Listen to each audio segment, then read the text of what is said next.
وأن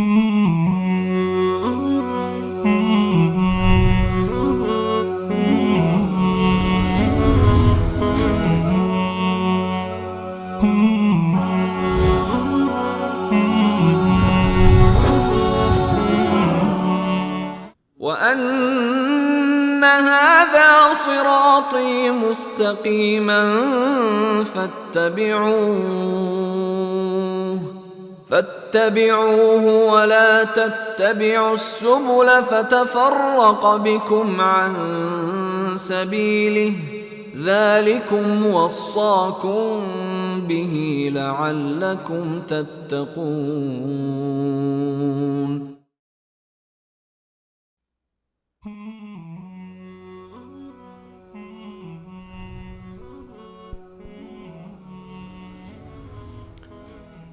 الحمد لله والصلاة والسلام على رسول الله و علی آله و صحبه و موالاه، اما بعد. السلام علیکم و رحمت الله و برکاته. بینندگان عزیز و گرامی، در خدمت شما هستم از برنامه دیگر از قسمت برنامه‌های راهنمود سنت.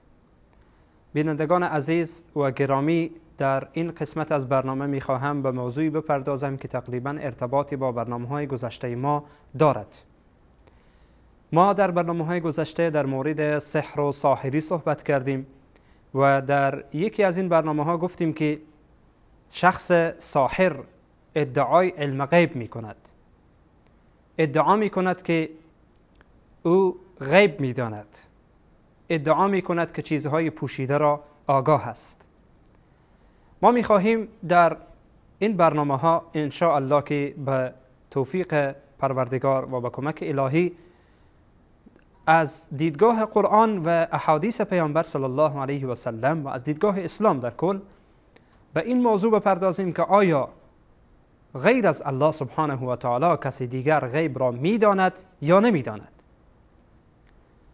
اولین کاری که می‌کنیم این است که ما می‌خواهیم به آیات قرآن عظیم الشأن مراجعه بکنیم که آیا در قرآن عظیم الشأن آیه وجود دارد که غیر از الله کسی دیگر غیب را نمی‌داند، یا آیا آیه وجود دارد که در قرآن عظیم الشأن که غیر از الله کسی دیگر غیب را می‌داند؟ اگر وجود دارد، در کدام یکی وجود دارد و در کدامی وجود ندارد؟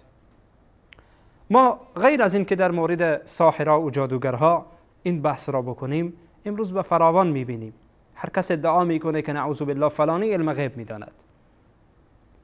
بریلوی های مشرک که خودشان را اهل سنت میگن که آنها خیلی از اهل سنت بدورند، و افراد دیگری که ادعای اهل سنت بودن میکنن، متاسفانه به نامهای مختلف، به گروههای مختلف،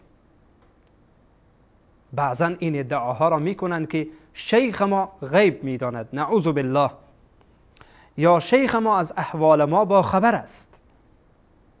شیخ در فلان منطقه زندگی می کند، این بیچاره، این بدبخت که از دین آگاه نیست، احساس میکنه که از فلان شهر دیگر، از فلان کشور دیگر، از فلان منطقه دیگر، از فلان قریه دیگر شیخ به او توجه میکنه و شیخ حالت او را با خبره. نعوذ بالله. و یا این که ادعا میکنند که نعوذ بالله رسول الله صلی الله علیه و سلم غیب میدانستند و غیب میدانند. این هم ادعایی است که یک عده انسانهای نادان میکنند.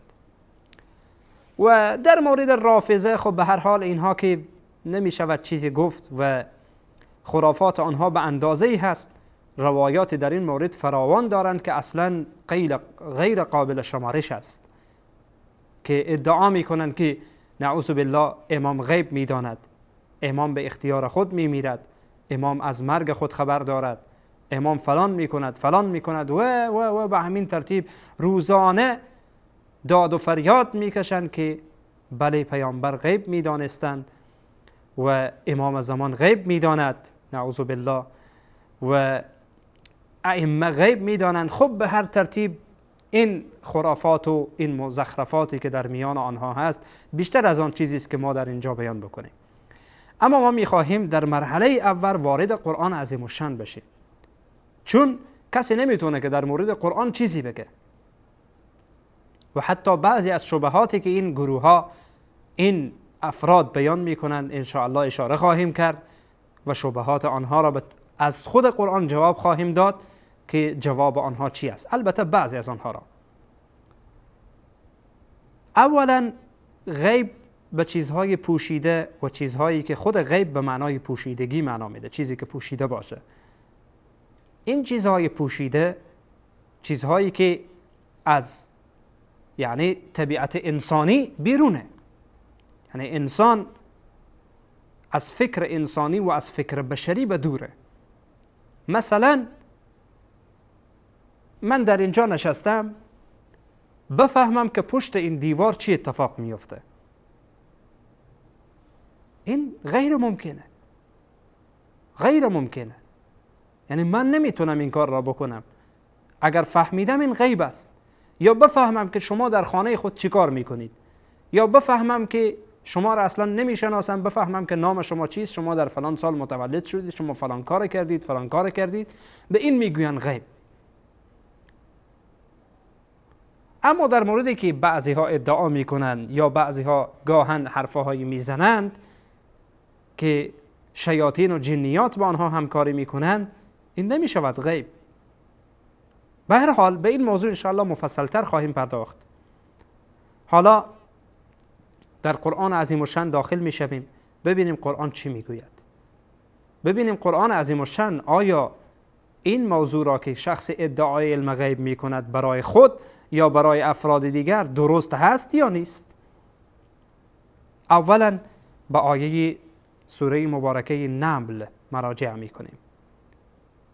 در سوره نمل آیت 65 الله سبحانه و تعالی با صراحت کامل میفرماید: قل، ای پیامبر بگو، لا یعلم من فی السماوات والارض الغیب الا الله. خیلی صریح است. ای پیامبر بگو که هیچ کسی نه در آسمان ها و نه در زمین غیب را جز الله نمیداند. یعنی الله سبحانه و تعالی کاملا نفی می کند از تمام افراد بشر و از تمام افرادی که در آسمان ها و زمین زندگی می کنند و از تمام مخلوقات. قل لا یعلم من فی السماوات والارض الغیب الا الله. هیچ کسی، هیچ احدی، هیچ چیزی نمیتواند غیب را نمیداند جز الله سبحانه و تعالی. از این آیه صریح‌تر چی میخواین؟ میخواین آیه را تعویل بکنید؟ چگونه تعویل میکنید؟ آیه تعویل نمیشه، واضحه، آشکاره. لا یعلم من فی السماوات والارض الغیب الا الله. نفی میکنه الله سبحانه و تعالی، نفی میکنه که هیچ احدی نمیداند، هیچ کسی نمیداند، هیچ چیزی نمیداند. با صراحت لهجه پروردگار سبحانه و تعالی، با صراحت کامل این موضوع را مطرح میکند که هیچ احد جز الله سبحانه و تعالی غیب را نمیداند، هیچ چیزی جز الله سبحانه و تعالی غیب را نمیداند. و همچنین در آیت دیگر در سوره مبارکه انعام آیت 59 الله سبحانه و تعالی میفرماید: و عنده مفاتح الغیب لا یعلمها الا هو. و در نزد الله است کلیدهای غیب، کلیدهای پوشیدگی ها و غیبه ها در نزد الله است. لا یعلمها الا هو، حصر میکنه الله سبحانه و تعالی، هیچ احدی، هیچ کسی نمیداند جز الله سبحانه و تعالی. یعنی واضح آیات قرآن عظیم الشأن در این مورد. این دو آیه، آیت حفظ کنین اینها را. اول آیت 65 سوره نمل بود، دوم که این آیه را خواندم و عنده مفاتح الغیب لا یعلمها الا هو، این آیت 59 سوره مبارکه انعام هست. بر این تفاسیر مراجعه بکنیم. نعوذ بالله من اینجا تفسیر غلط نمی کنم به شما، ترجمه غلط نمی کنم. تفاسیر و ترجمه ها به وفور پیدا می شود. برویم مراجعه بکنیم و بدانین که تا معانی این آیات مبارکه چیست، مفاهیم این آیات مبارکه چی هست. و همچنین ادامه این آیه مطالب دیگری را بیان می کند که خالی از فایده نیست که بیان بشه. الله سبحانه و تعالی در ادامه این آیه مبارکه 59 سوره انعام می فرماید و یعلم ما فی البر والبحر. الله سبحانه و تعالی آنچه که در خشکی و دریاست الله خبر دارد، میداند. از حال همه چیز و همه کس الله خبر دارد. نکته اخلاقی است، توجه کنین به این موضوعات. الله سبحانه و تعالی آنچه که در خشکی و آنچه که در دریاست از همه چیز با خبر است. یعلم خائنة الاعین و ما تخفی الصدور. الله سبحانه و تعالی از این خیانت قلبها آگاه است، از این خیانت چشمها با خبر است، از آنچه که در قلب ما میگذرد الله با خبر است، از آنچه که در چشم خود میبینیم الله با خبر است، آن خیانتی که با چشم خود انجام میدیم الله با خبر است، چشم چرانی که با چشم خود انجام میدهیم الله با خبر است، زنایی که با چشم خود میکنیم الله خبر دارد، از آنچه که در قلب خود میگذرانیم و در قلب ما تصور میشود الله با خبر است. آیا کسی دیگر اینها را خبر دارد؟ چه کسی است؟ بدون شک که هیچ کسی دیگر خبر ندارد جز ذات احدیت الله سبحانه و تعالی.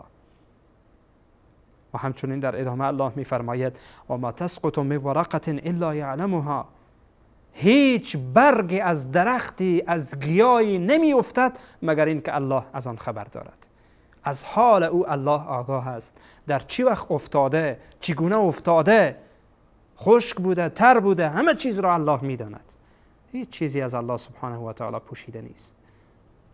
و همچنین ولا حبة فی ظلمات الارض ولا رطب ولا یابس الا فی کتاب مبین. الله سبحانه و تعالی از هیچ خشکی، از هیچ تری، از هیچ دانه‌ای که در داخل زمین، در زمین را حفر میکنیم و این دانه را به زمین میاندازیم، از همان دانه‌ای که در زیر زمین، در اون تاریکی زمین، در شکم زمین هست الله از اون با خبر است. آیا کسی دیگر جز الله از اینها با خبر است؟ نه به خدا. الله ذات عظیمی است، ذات بزرگی است. هیچ یک از مخلوقات الله نمیتواند خودش را به جای الله قرار بدهد. پس ای مسلمان آگاه باش، کسی دیگر را در مقام الله قرار ندی. الله که از همه اینها با خبر است. و الله سبحانه و تعالی در اول این موضوع را برای تو گفت که و عنده مفاتح الغیب لا یعلمها الا هو. حصر کرد که هیچ غیبی را، هیچ پوشیدگی را، هیچ چیزی را جز الله سبحانه و تعالی کسی دیگر آگاه نیست و کسی دیگر نمیتواند بداند و نمیداند و تا ابد هم نخواهد توانست که بداند. پس این قرآن عظیم الشأن با این صراحت با ما حرف میزند. اگر میخواهی که الله با تو حرف بزند قرآن بخوان. ما قرآن خواندیم، در این آیات قرآن میبینیم که الله به صراحت برای ما میگوید ای بنده، ای کسی که قرآن را میخوانی، قرآن برای تو این گونه میگوید، دستور میدهد برای تو، تو را منع میکند، برای تو توجه میکند، تو را هوشیار نگه می‌دارد تا خوب متوجه بشوی، عقیده خود را بدانی و بدانی که الله سبحانه و تعالی هست که فقط غیب می‌داند نه غیرش. این ادعایی است که قرآن می‌کند. این ادعای من نیست، ادعای من نیست، ادعای غیر من نیست، ادعای قرآن هست که غیب را جز الله سبحانه و تعالی هیچ کسی دیگر و هیچ چیز دیگر نمی‌داند. آیا پیامبر صلی الله علیه و سلم غیب می‌دانستند؟ نه خیر، پیامبر غیب نمی‌دانستند. آیه صریح در قرآن عظیم الشأن هست. ما پیامبر را به این واسطه میگوییم که هیچ احدی، هیچ مسلمانی که ذره ایمان در قلب او باشد، حتی رافضیان نمیگویند که امام مقامش از پیامبر بالاتر است. به این واسطه میگویم وقتی که ما از پیامبر دانستن غیب را نفی کردیم و گفتیم که صحیح نیست، پیامبر غیب را نمیداند، دیگران به طور اولا این شیخ و ولی و این اینها که اصلا هیچ پیر و پاتال اینها خوب به طور اولا نمیدانند. وقتی پیامبر نداند، پیامبر صلی الله علیه و سلم از غیب آگاه نباشند، چگونه میتواند ائمه بداند؟ چگونه میتوانند یک شخص بداند؟ چگونه میتواند شیخ و پیر و پاتال و اینها بدانند؟ اصلا و ابدا چنین چیزی نمیتواند باشد. این آیه را بعد از میان برنامه در خدمت شما بینندگان عزیز و گرامی بیان خواهم کرد که پیامبر علیه السلام غیب نمیدانند. یک میان برنامه میبینیم و بعدا در خدمت شما خواهم بود.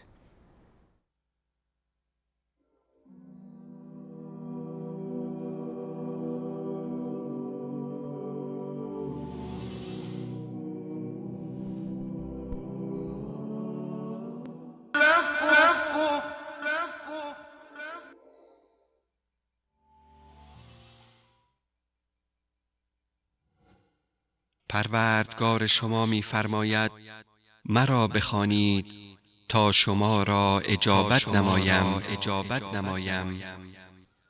کسانی که از عبادت من تکبر می‌ورزند به زودی با ذلت و خواری وارد دوزخ می‌شوند.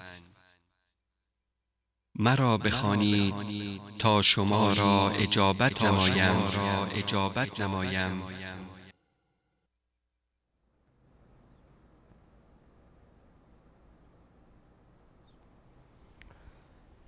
با عرض سلام مجدد به خدمت شما بینندگان عزیز و گرامی.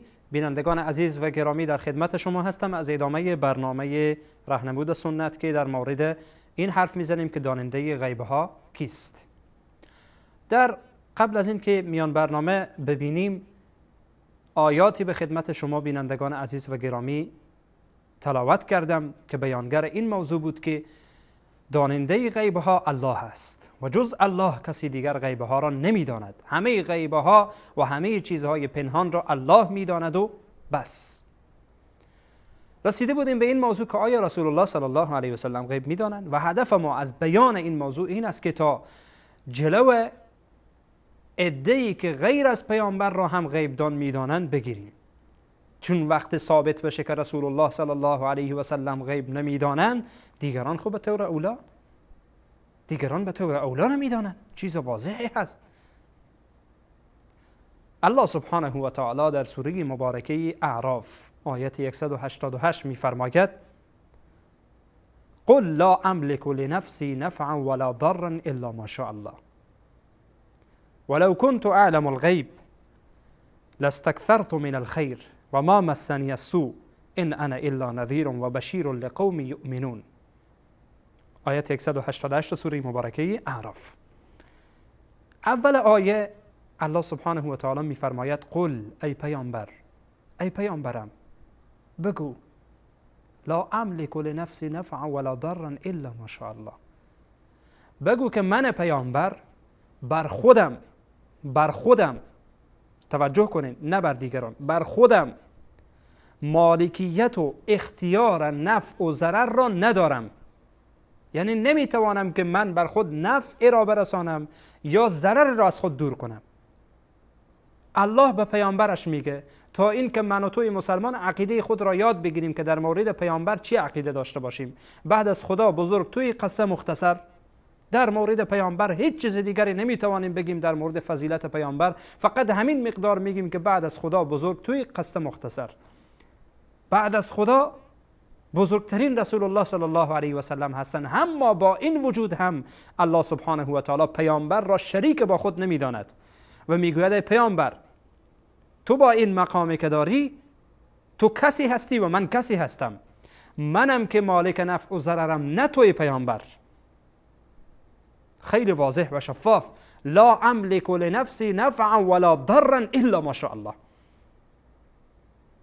شاید کسی بگوید که الا ماشاءالله در اینجا استثنایی است که به این معناست که یعنی پیامبر بعضی از چیزها را میتواند از خود دفع کند. نه، الا ماشاءالله، مگر آنچه را که خدا بخواهد که برای من نفع برساند یا ضرر را دفع کند. معنای قرآن را درست بفهمین، قرآن را درست ترجمه بکنین برای مردم. الا ماشاءالله، بله، مگر آنچه را که خدا بخواهد از من دور کند یا آنچه را که خدا بخواهد برای من آن را جلب بکند. و بعد الله سبحانه و تعالی در اینجا که میگوید الا ماشاء الله، یعنی پیامبر صلی الله علیه و سلم به اختیار الله سبحانه و تعالی، به اختیار الله و تحت مشیت و قدرت الله سبحانه و تعالی باید که نفع به او میرسد یا ضرری از ایشان دفع می شود. پس بنابراین بینندگان عزیز و گرامی، اگرچه این بحث ما نیست ولی یک مکسی به این موضوع کردیم، توجه داشته باشید. اما چیزی که مورد استناد ما هست اینه که الله سبحانه و تعالی برای پیامبر میگه ای پیامبر بگو که ولو کنت اعلم الغیب، اگر من پیامبر غیب میدانستم.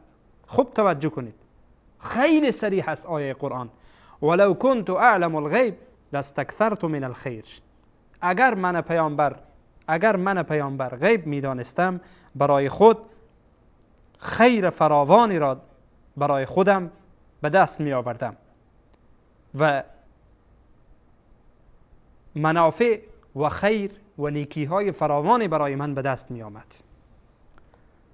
و ما مسنی السوء، اگر من پیامبر غیب می دانستم، مرا بدی برای من نمی رسید، برای من مشکل نمی رسید، برای من آفتی نمی رسید، از مشکلات و آفات و مضرات دور می شدم. اما من پیامبر از اینها بیخبرم، اینها را نمی دانم. و همچنین ان انا الا نذیر و بشیر لقوم یؤمنون، من پیامبر بشیر و نذیر هستم، بشارت می دهم مؤمنین را به بهشت، نذیر هستم، انذار می دهم، می ترسانم، بیم می دهم انسانهای کافر را از آتش جهنم، که توجه کنید که جهنمی هست و همچنین بهشت وجود دارد. به هر حال موضوعی که در اینجا مطرح می شود بینندگان عزیز و گرامی این است که پیامبر علیه السلام غیب نمی دانند و در این آیه پیامبر علیه السلام به صورت صریح و واضح دانستن غیب را از خود نفی می کنند که من غیب نمی دانم. و الله به پیامبرش یاد میده که برای امتی خب بگو که من پیامبر غیب نمی دانم، بلکه داننده غیب ها کی هست؟ داننده غیب ها الله هست.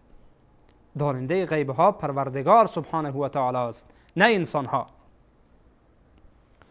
پیامبر علیه السلام اگر غیب می دانستند، در غزوه احد دندان مبارکشان شهید نمی شد. اگر پیامبر غیب می دانستند، کاکای خود حمزه را از دست نمی دادند. اگر پیامبر علیه السلام غیب می دانستند، چهره مبارکشان خونالود نمی شد در غزوه احد. اگر پیامبر علیه السلام غیب می دانستند، پاهای مبارکشان در سفر طائف پر از خون نمی شد. اگر پیامبر علیه السلام غیب می دانستند، تقریبا 1 ماه کامل را با رنج و غم تیر نمی کردند که بر همسر نازنینشان ام المؤمنین عایشه رضی الله عنها تهمت زده شد که قضیه افک است. پیامبر علیه السلام انتظار کشیدن نزدیک به 1 ماه یا 1 ماه، پیامبر علیه السلام انتظار کشیدن تا وحی الهیشان را با خبر کرد. پیامبر علیه السلام نمیدانستند که حقیقت چیست، مگر این که بیایم استدلال رافضیان را بکنیم که بله اگر امام خواسته باشد غیب بداند میداند، اگر نخواسته باشد غیب نداند غیب نمیداند. یعنی چی؟ این استدلال بیجا و استدلال بی منطقی چیست؟ اگر خواسته باشد غیب بداند میداند، نخواسته باشد نمیداند. عجیبه، در هر جایی که موافق با میلشان بود میگن اینجا امام غیب دانسته، در جایی که موافقشان نبود امام اینجا غیب ندانسته. به هر حال این موضوع را نمیخوام که باز بکنم، ولی همین قدر بدانیم که رسول الله صلی الله علیه و سلم اگر غیب میدانستند، این مصائب و این سختی ها به ایشان نمی رسید. یارانشان را در غزوه احد و در دیگر غزوات پیامبر از دست نمی دادند. پیامبر علیه السلام غیب نمی دانند و قرآن عظیم الشان به صورت صریح از پیامبر علیه السلام دانستن غیب را نفی کرده و مقام پیامبر علیه السلام به جای خود. اما الله سبحانه و تعالی در مقام است و پیامبر در مقام دیگری و ائمه در مقام دیگری، بزرگان دین در مقام دیگری، هر کدام در مقام آنها و هر کدام جایگاه آنها را باید شناخت. اگر ما بیاییم پیامبر را در مقام الله قرار بدیم کافر شدیم، اگر بیاییم ائمه را در مقام پیامبر قرار بدیم کافر شدیم، اگر ولی از اولیای خدا را در مقام پیامبر قرار بدیم کافر شدیم. پس بناهن هر کدام جایگاه آنها را بدانید، هر کدام جایگاه آنها را باید بشناسیم. بله بینندگان عزیز و گرامی، داننده غیب ها الله است و این 3 آیه را به خدمت شما بیان کردم. 2 آیه نفی غیب را از غیر الله می کند و در آیه سومی هم که آیه 188 سوره مبارکه اعراف بود که به خدمت شما تلاوت کردم، نفی می کنه که پیامبر علیه السلام غیب را نمیدانند، غیب را نمیدانند به صورت واضح و آشکار. آیات دیگری هم در این مورد هست که ان شاء الله در خدمت شما بینندگان عزیز و گرامی در برنامه‌های آینده اشاره خواهم کرد و همچنین بعضی از شبهاتی که در این مورد هست را نیز به خدمت شما بینندگان عزیز و گرامی بیان خواهم کرد. تا برنامه دیگر همه شما را به الله پاک بی همتا میسپارم. الله سبحانه و تعالی یار و مددگار همه من و شما باشد. و السلام علیکم و رحمت الله و برکاته.